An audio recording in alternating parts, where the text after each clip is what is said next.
Maintenant, pour la mission sociale de la nation. Voilà, merci beaucoup.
La mission des plus d'abord pour la victoire.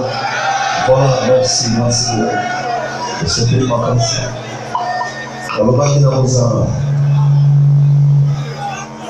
Parce que au papa ça, on t'a collé au bout à moi cette. Alors attaque ou dans un programme, la tienne un programme. Hommage on a parlé de mission sur deux ans là sur parce que au papa ça là na boka on t'a collé au bout à moi Zali. Merci. Désolé que t'as papier, Elengi à Congo, Glody Diasika, la mignonne, la mignonne, Tracy Mbelenga Pro. Simbelenga bro kata.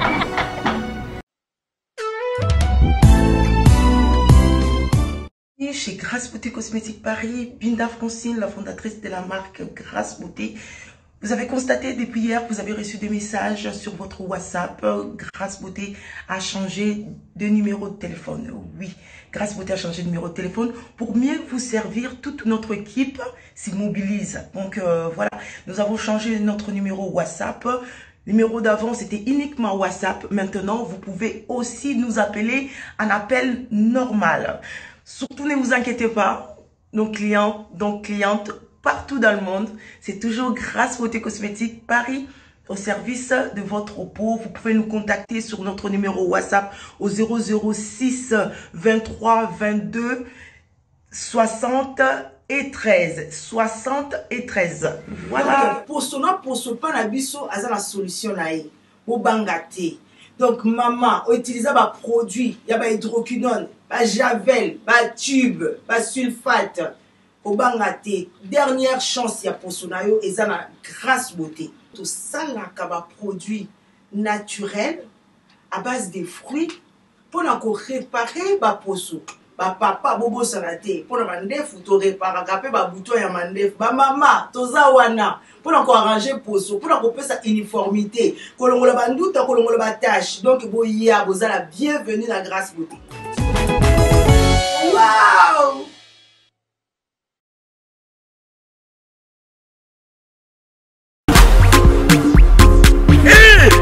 Zambe, Tolobate, Filokoboy, Tolobate. Zambe, yo! Otani! Ozolulema, ya yupa kokiko koma bongo? Na pomade awatoza! Na pomade awatoza! Ngai mwese na gai okuma. Olingi osomba pomade naturelle awatoza en ligne. www.awatoza. Soit appelez au numéro 00 33 75 11 10 975. Bonne adresse, il y a Kosomba Pomade Awatoza, 70 rue Marcadet, 18e arrondissement, métro Marcadet, ligne 4.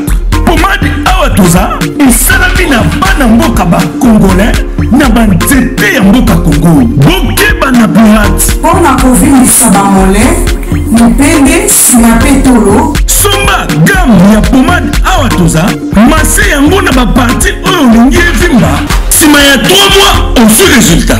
Salut! Oh! La pomade Awatoza! Moi, c'est un pas communal. Qui bocole? La pomade Awatoza!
C'est quoi, vous avez mis au mauvais de la colère dans la vidéo? Il passe en fait un CV. Pardon? Vous m'avez boss. Ok.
Yo,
Les conseils à Zavi avant, c'est là que j'ai dit ok, en tout cas, là, on va revenir à podium. Parce qu'on va oublier dans zone de présenter. Il est faux. Le même citoyen est mort. Voilà.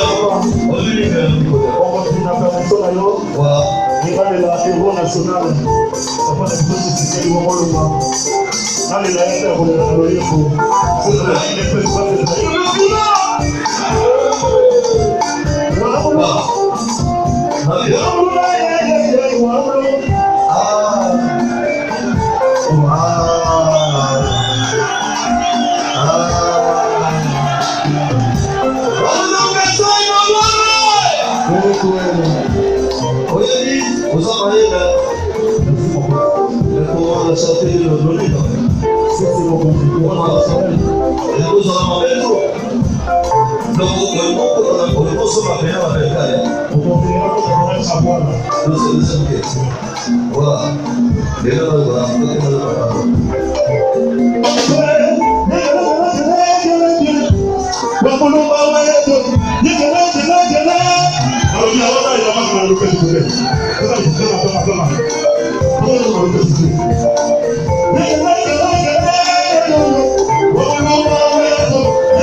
Voilà, il me pèse toujours.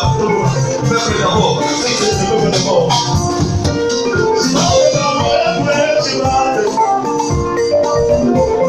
Thank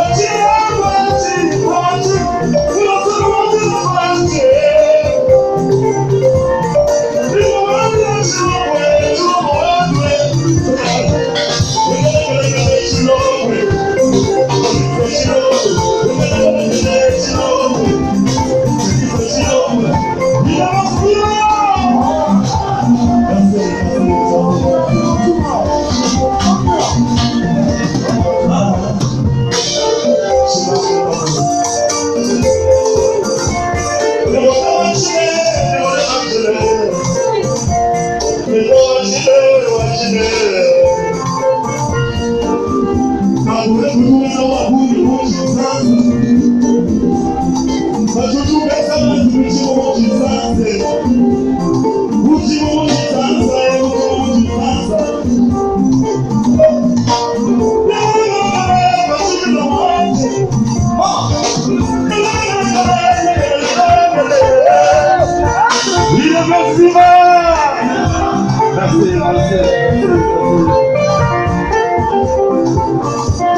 Nabanzi ebele se lobami pour ceux qui lelo idp saeli na pouvoir tokoki koloba ke bato oyo babonaki makasi koleka soki tolobi toloba na pourcentage parlementaire de quoi cause on a 30%.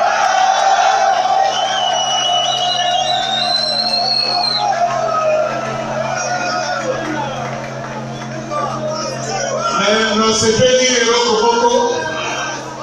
présence Yahweh seul. Mais il dit comment on a comment une réconciliation nationale.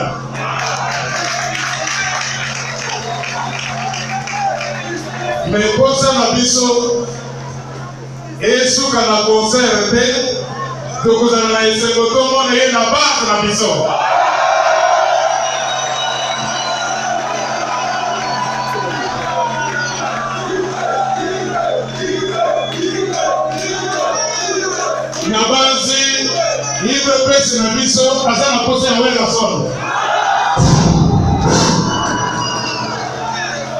toseli ye message na biso amona na babase na biso nasilisi wana kopetela ye moko lekose maboko makasi déjà toza déjà na bino naza disponible ete koza na besoin na ngai na roya oza na manifestation na roya okodeplace loke baprofese na roya parce que toza reconnaissant na oyo ekili epesa sele na mboka surtout héros national bakoko ya bakoko eza historique ekokoko donc ekokosanaka jamais na mitu ya bato nyonso bakokola na kaka mboka mawa etikali biso eza gravé na mémoire et puis sans oublier soutien makasi na président de la république Félix. Voilà, merci beaucoup.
Député, ou bien national, ou bien provincial.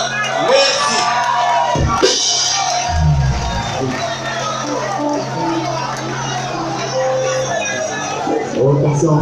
Maintenant, on prend la mission sociale de la Katia. Voilà, merci beaucoup.